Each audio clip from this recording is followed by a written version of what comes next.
नमस्कार, मैं हूं अपराजिता सिंह। पीओ पटना में आपका स्वागत है। आज है 8 जून, दिन रविवार। आइए खबरों की ओर बढ़ने से पहले डालते एक नजर आज की सुर्खियों पर। पटना में महिलाओं के लिए 80 नई पिंक बसें शुरू करने की तैयारी। पटना में तैयार होगा 5 टीडीपी बायोगैस, मंत्रालय से मिली स्वीकृति। पटना को जाम से मिलेगी राहत, डबल डेकर फ्लाईओवर का काम अंतिम फेज में। पटना में कोरोना का प्रकोप बढ़ा, एक दिन में 10 नए मरीज मिले। बिहार में दिव्यांग बच्चों को अब मिलेगा विशेष शिक्षकों का साथ। चलिए अब बढ़ते 21 बड़ी खबरों की ओर विस्तार से। पटना में महिलाओं के लिए 80 नई पिंक बसें शुरू करने की तैयारी। पटना सहित बिहार के कई जिलों में महिलाओं के लिए 80 और पिंक बसें चलाने की योजना बनाई जा रही है। फिलहाल पटना, मुजफ्फरपुर, गया, पूर्णिया और दरभंगा में कुल 20 पिंक बसें संचालित हो रही हैं, जिनमें मासिक पास की सुविधा भी उपलब्ध है। इन बसों में महिला कंडक्टरों की नियुक्ति की गई है ताकि महिला यात्रियों को बेहतर सेवा मिल सके। पटना में 16 महिला कंडक्टर बसों में काम कर रही है। महिलाओं की सुविधा को ध्यान में रखते हुए यह पहल सुरक्षा और सहज यात्राओं के लिए अहम साबित होगी। पटना में तैयार होगा 5 टीडीपी बायोगैस, मंत्रालय से मिली स्वीकृति। बिहार में लगातार लोगों की सहूलियत को देखते हुए कई कदम उठाए जा रहे हैं। ऐसे में राजधानी पटना के लोगों के लिए बड़ी खबर आ गई है। पटना के बाजार समिति परिसर में 5 टीडीपी बायोगैस प्लांट लगाए जाएंगे, जिसकी जिम्मेदारी पटना नगर निगम को सौंपी गई है। शहरी एवं आवासन मंत्रालय ने इसके निर्माण की स्वीकृति दी है। यह परियोजना waste solution for a circular economy in India के तहत GIF के MAF फंड से संचालित होगी। देश के केवल 4 शहरों वाराणसी, बेंगलुरु, त्रिची और पटना को ही इस योजना में शामिल किया गया है। प्लांट में प्रतिदिन 5000 किलो जैविक कचरे का निष्पादन होगा, जिसमें 250 किलो बायोगैस और 500 से 600 किलो जैविक खाद तैयार होगी। यह गैस घरेलू रसोई और कॉमर्शियल संस्थानों पर उपयोग की जा सकेगी। इससे स्वच्छता में सुधार और कचरे के स्थानीय समाधान को बढ़ावा मिलेगा। खबरों की ओर आगे बढ़ने से पहले एक महत्वपूर्ण बात, अगर आपको हमारी अपडेट्स और जानकारी पसंद आ रही है तो क्यों ना आप अपने प्योर पटना चैनल को सब्सक्राइब कर ले, साथ ही बेल आइकन दबाना ना भूले ताकि आपको सारे वीडियो के नोटिफिकेशन मिलते रहे और इस तरह आप हमारी खबरों से भी हमेशा जुड़े रहेंगे। हम चाहते हैं कि आप हमारे साथ बने रहें और हमें आगे भी आपके लिए और बेहतरीन कंटेंट लाने का मौका मिले। पटना को जाम से मिलेगी राहत, डबल डेकर फ्लाईओवर का काम अंतिम फेज में। पटना के अशोक राजपथ पर बन रहे 2 लेन डबल डेकर फ्लाईओवर का काम अंतिम चरण में है। डीएम डॉक्टर त्यागराजन ने कारगिल चौक से साइंस कॉलेज तक निरीक्षण कर कार्यों में तेजी लाने के निर्देश दिए। ऊपरी डेक गांधी मैदान से साइंस कॉलेज और निचला डेक लौटने वाले वाहनों के लिए रहेगा, जिससे जाम से राहत मिलेगी। PMCH, साइंस कॉलेज, NIT जैसे संस्थानों से संपर्क आसान होगा। फ्लाईओवर को मल्टी लेवल पार्किंग व मेट्रो प्रोजेक्ट से जोड़ा जाएगा, जिससे ट्रैफिक मैनेजमेंट और बेहतर होगा। पटना में कोरोना का प्रकोप बढ़ा, एक दिन में 10 नए मरीज मिले। पटना में कोरोना संक्रमण फिर से बढ़ता दिख रहा है। एक ही दिन में 10 नए मामले सामने आने से संक्रमितों की संख्या 46 हो गई है। राहत की बात यह है कि किसी भी मरीज की हालत गंभीर नहीं है और अधिकतर होम आइसोलेशन में है। NMCH के इंटर्न डॉक्टर सहित अन्य क्षेत्रों के लोग संक्रमित मिले हैं। संक्रमण अब शहरी इलाकों से निकलकर बख्तियारपुर तक पहुंच चुका है। लोगों की लापरवाही जैसे मास्क ना पहनना और जांच से बचना मामलों में वृद्धि का कारण है। स्वास्थ्य विभाग और अस्पताल सतर्क हो गए। बिहार में दिव्यांग बच्चों को अब मिलेगा विशेष शिक्षकों का साथ। बिहार सरकार ने दिव्यांग, दृष्टिहीन और मानसिक रूप से अस्वस्थ छात्राओं की शिक्षा को सुलभ बनाने हेतु एक अहम कदम उठाया। राज्य के सरकारी स्कूलों में पहली बार 7279 विशेष शिक्षकों की नियुक्ति की जाएगी। यह नियुक्ति प्रक्रिया बिहार लोक सेवा आयोग BPSC द्वारा शिक्षक नियुक्ति परीक्षा के तर्ज पर कराई जाएगी, जिसमें पहले लिखित परीक्षा और फिर दस्तावेज जाँच होगी। शिक्षा विभाग को वित्त और समाज कल्याण विभाग से अनापत्ति प्रमाण पत्र मिल चुका है। शिक्षा मंत्री सुनील कुमार ने आगामी शैक्षणिक सत्र तक नियुक्ति प्रक्रिया पूरी करने के निर्देश दिए।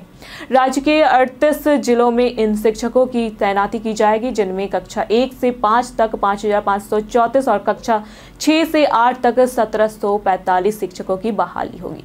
यह पहल विशेष जरूरत वाले बच्चों की शिक्षा को समावेशी बनाने की दिशा में बड़ी पहल है। प्रीपेड काउंटर बंद, 25 से 5 हुई महिला ऑटो चालक। पटना में 2012 में 150 महिलाओं को ऑटो चलाने की ट्रेनिंग दी गई थी, जिनमें से 25 ने ऑटो चलाना शुरू किया, लेकिन अब केवल 5 महिला चालक ही सक्रिय है। इसकी बड़ी वजह है कि पटना जंक्शन और एयरपोर्ट पर प्रीपेड काउंटर का बंद होना, जिससे सवारी नहीं मिल रही। आमदनी घटने से महिलाएं लोन की किस्त नहीं चुका सकी और बैंक ने ऑटो जब्त कर लिया। ओला उबर की बढ़ती मौजूदगी, मोल भाव, यात्रियों का सामान उठाना और सरकारी समर्थन की कमी से कई महिला चालकों ने ऑटो चलाना छोड़ दिया। जर्जर पीपा पुल पर लगी हजारों लोगों की भीड़। बख्तियारपुर प्रखंड के ग्यासपुर पीपा पुल पर बीते दिन ट्रैक्टर पर और जेसीबी आमने सामने फंसने से 2 घंटे तक जमा रहा। पुल की हालत पहले से ही जर्जर थी और भीड़ बढ़ने से भगदड़ जैसी स्थिति बन गई। यह पुल बख्तियारपुर की 4 पंचायतों और राघोपुर विस क्षेत्र के लोगों की आवाजाही का एकमात्र साधन है। 15 जून को पुल खोल दिया जाएगा, जिससे दियारा के लोगों का संपर्क मुख्यालय से कट जाएगा और नाव का सहारा लेना होगा। मरम्मत नहीं होने से कभी भी बड़ी दुर्घटना हो सकती है, लेकिन प्रशासन उदासीन बना है। विधान परिषद का कंप्यूटर डेटा गायब, जांच में जुटी साइबर टीम। बिहार विधान परिषद के सभापति अवधेश नारायण सिंह के कंप्यूटर से महत्वपूर्ण डाटा गायब होने की आशंका के बाद आर्थिक अपराध इकाई ईओयू की साइबर सेल ने जांच शुरू कर दी है। कंप्यूटर को सील कर उसकी गहराई से जांच की जा रही है। अब तक किसी बाहरी साइबर अटैक या हैकिंग के सबूत नहीं मिले, जिससे आंतरिक कर्मचारी की शरारत की आशंका जताई जा रही है। जानबूझकर डाटा डिलीट किए जाने की संभावना है। एडीजी नैयर हसनैन खान ने बताया कि सभी लॉग्स और बैकअप की समीक्षा की जा रही है। अगर दोषी की पुष्टि होती है तो उस पर IPC 409, IT act 66, IT act 72 और आईपीसी 201 जैसी धाराओं में कार्रवाई हो सकती है। यह घटना प्रशासनिक संस्थानों में आईटी सुरक्षा की गंभीर कमी को उजागर करती है। तेजस राजधानी समेत दर्जन भर ट्रेनों में जुलाई तक लंबी वेटिंग। गर्मी की छुट्टियों के कारण पटना से दिल्ली और अन्य शहरों की ट्रेनों में भारी भीड़ देखी जा रही है। तेजस राजधानी में 7 जुलाई तक कंफर्म टिकट नहीं मिल रहा, जबकि संपूर्ण क्रांति, सीमांचल, पूर्वा एक्सप्रेस सहित 1 दर्जन ट्रेनों में 11 जुलाई तक लंबी वेटिंग है। बढ़ती भीड़ को देखते हुए पटना जंक्शन पर सुरक्षा कड़ी की गई है और कई स्पेशल ट्रेनों का संचालन किया जा रहा है। इसके अलावा जियारत और अजीमाबाद एक्सप्रेस अब आगरा फोर्ट की बजाय ईदगाह आगरा जंक्शन पर रुकेगी। व्हाट्सएप पर जल्द ही आएगा आपके खुद का डिजिटल दोस्त। अगर आप कभी अकेलापन महसूस करते हैं तो जल्द ही व्हाट्सएप पर आपका अपना डिजिटल साथी मौजूद होगा। मेटा क्रिएट एन एआई नाम का नया फीचर ला रहा है, जिसमें यूजर्स अपना पर्सनल एआई चैटबॉट बना सकेंगे। आप तय कर सकते हैं कि वह चैटबॉट आपका दोस्त हो, कोच, गाइड या पढ़ाई का साथी। उसकी बोलने की शैली और व्यवहार भी आप ही तय करेंगे। इसमें एक अवतार जोड़ने की सुविधा भी होगी, जिससे यह और अधिक इंटरैक्टिव लगेगा। यह फीचर फिलहाल कुछ एंड्रॉयड यूजर्स के लिए बीटा वर्जन में उपलब्ध है, लेकिन जल्द सभी को मिलेगा। अब इस एआई को निजी बातचीत तक सीमित रख सकते हैं या चाहे तो दूसरों से शेयर भी कर सकते हैं।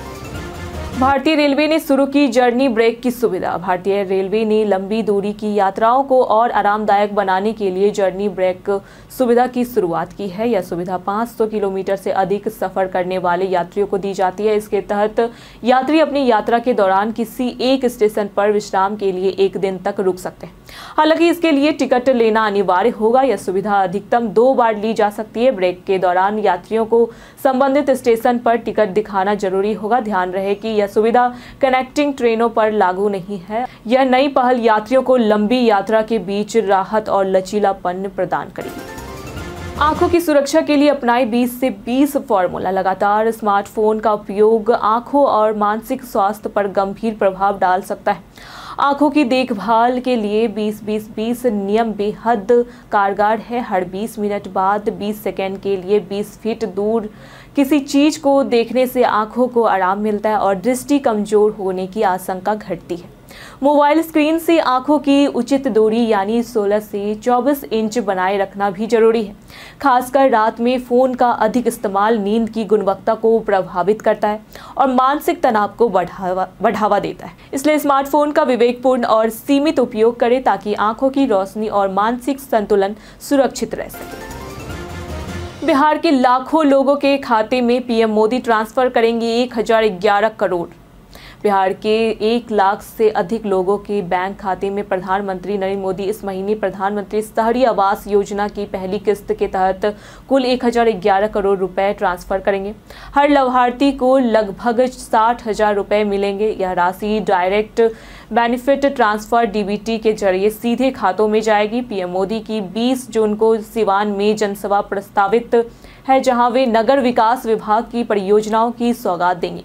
इस दौरान बिहार के 22 शहरों में सीवरेज ट्रीटमेंट प्लांट और 13 शहरों में वाटर सप्लाई प्रोजेक्ट का शिलान्यास एवं लोकार्पण होगा, जिनकी कुल लागत 7,170 करोड़ रुपए से अधिक है। बिहार में जल्द विधानसभा चुनाव होने वाले हैं, इसलिए केंद्र सरकार का विशेष फोकस है। पीएम मोदी हाल ही में रोहतास के विक्रमगंज में भी बड़े विकास कार्यों का शुभारंभ कर चुके हैं।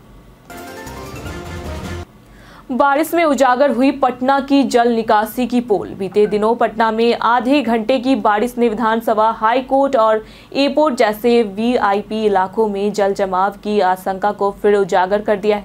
पटना नगर निगम और बुडको ने 33 जल भराव संभावित स्थानों की सूची बनाई है। पाटलिपुत्र, कंकड़बाग, अजीमाबाद समेत 6 अंचलों में 5 से 5 जगह चिन्हित की गई है। जल जमाव की निगरानी के लिए बुडको ने आईसीसी में अस्थायी कंट्रोल रूम और 16 कैमरों से मॉनिटरिंग की व्यवस्था की है, जहां 3 शिफ्टों में कर्मी तैनात रहेंगे।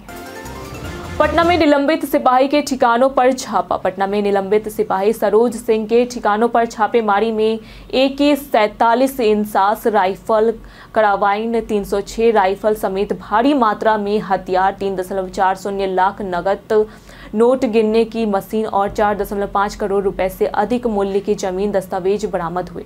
एसटीएफ और पटना पुलिस की संयुक्त कार्रवाई में सरोज सिंह सहित 5 अपराधी गिरफ्तार हुए। रूपसपुर, सगुना मोड़ और गर्दनी बाग में छापों के दौरान जमीन खरीद बिक्री के कई अहम दस्तावेज भी मिले।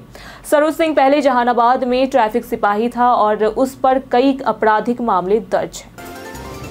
बख्तियारपुर में वेस्ट प्रोसेसिंग यूनिट की हालत जर्जर। पटना के बख्तियारपुर प्रखंड की चंपापुर पंचायत में 6 महीने पहले बनी वेस्ट प्रोसेसिंग यूनिट की दीवारें गिर चुकी हैं।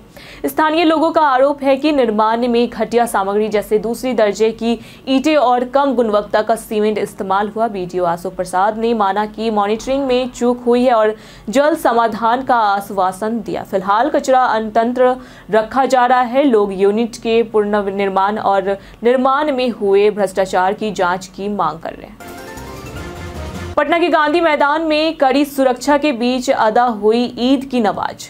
बीते दिन पटना के गांधी मैदान में हजारों लोगों ने सामूहिक रूप से बकरीद की नमाज अदा की। एक युवक तिरंगा लेकर नमाज पढ़ने पहुंचा, जो खासा चर्चा में रहा। प्रशासन ने सुरक्षा के पुख्ता इंतजाम किए थे। 128 सीसीटीवी कैमरों से निगरानी, डॉक्टरों की टीम और एम्बुलेंस तैनात रही। 5 जून की शाम से आज दोपहर तक आम लोगों का प्रवेश बंद रहेगा। पटना डीएम त्यागराजन समेत अधिकारियों ने मौके पर पहुंचकर व्यवस्था देखी और लोगों को बकरीद की शुभकामनाएं दी। रोहिणी ने तेजस्वी की सुरक्षा लापरवाही पर किया कड़ा हमला। बिहार के नेता प्रतिपक्ष तेजस्वी यादव के काफिले के साथ हुई सड़क दुर्घटना को लेकर उनकी बहन रोहिणी आचार्य ने स्थानीय प्रशासन पर गंभीर लापरवाही का आरोप लगाया है। रोहिणी ने ट्विटर पर कहा कि सुरक्षा में जानबूझकर कोताही बरती गई और इसकी त्वरित जांच होनी चाहिए। तेजस्वी यादव बीती रात हाजीपुर से मुजफ्फरपुर हाईवे पर अनियंत्रित ट्रक के काफिले से टकराने के कारण हादसे से बाल बाल बचे। इस घटना में 3 सुरक्षाकर्मी घायल हुए, जिन्हें तेजस्वी ने तुरंत अस्पताल में भर्ती कराया। तेजस्वी ने बताया कि हादसा उनसे मात्र 5 फीट की दूरी पर हुआ और अगर थोड़ी चूक होती तो नुकसान गंभीर हो सकता था। उन्होंने यह भी कहा कि दुर्घटनाएं होती रहती है, लेकिन लापरवाही करने वालों के खिलाफ कड़ी कार्रवाई होनी चाहिए। हालांकि प्रशासन ने ट्रक चालक को गिरफ्तार कर लिया। तेजस्वी का फाइट करते एआई वीडियो वायरल। बीजेपी बोली दिलेरी तो है। बीते दिन नेता प्रतिपक्ष तेजस्वी यादव का एक एआई जनरेटेड वीडियो वायरल हुआ, जिसमें वे एक्शन हीरो की तरह अत्याचारियों से लड़ते और गरीबों की मदद करते दिखे। वीडियो में अक्षय कुमार की फिल्म खिलाड़ी का डायलॉग बैकग्राउंड में बजता है, जिसे इसे फिल्मी लुक मिला है। इस पर बीजेपी ने तंज कसते हुए कहा कि तेजस्वी बकाया दिलेर है, लेकिन संपत्ति अर्जित करने में वो भी बिना किसी रोजगार के। बीजेपी प्रवक्ता ने चारा घोटाले और जांच एजेंसियों का हवाला देकर इसे बकवास वीडियो करार दिया। पटना में डॉक्टर दंपति 12 दिन तक साइबर ठगों के बंधक रहे। बीते दिन पटना के हनुमान नगर में रिटायर्ड डॉक्टर राधे मोहन प्रसाद और उनकी पत्नी को साइबर अपराधियों ने वीडियो कॉल के जरिए 12 दिन तक डिजिटल अरेस्ट में रखा।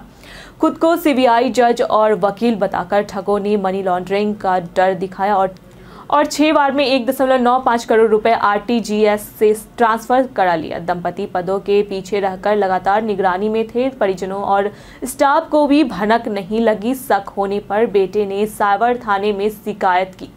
फिलहाल 53 लाख रुपए होल्ड कर लिए गए।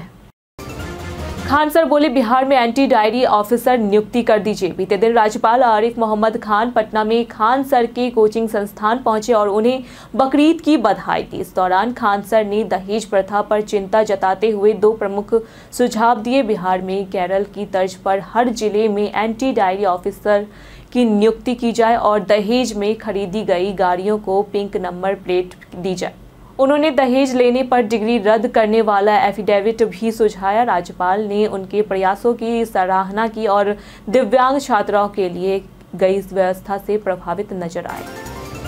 बीते दिनों जिन्होंने हमारे वीडियो पे लाइक और कमेंट किए थे उनके नाम है संजीव कुमार, अनिल यादव, मनोज दास, अनूप मास्टरमाइंड, शुभम कुमार, राकेश कुमार, मोहम्मद सनाउल्लाह, स्वास्तिक कुमार, बबलू कुमार, विवेक मंडल। इसी के साथ बढ़ते हैं आज के सवाल की ओर। क्या आपको लगता है डबल डेकर फ्लाईओवर से ट्रैफिक जाम कम होगा? आप अपना जवाब हमें हमारे कमेंट सेक्शन में लिखकर जरूर बताएं। आज के लिए फिलहाल इतना ही। पटना की तमाम खबरों के साथ बने रहने के लिए देखते रहे प्योर पटना। साथ ही अगर आप यूट्यूब चैनल पर देख रहे हैं तो चैनल को सब्सक्राइब करें। अगर आप फेसबुक पेज पर देख रहे हैं तो लाइक और फॉलो करें।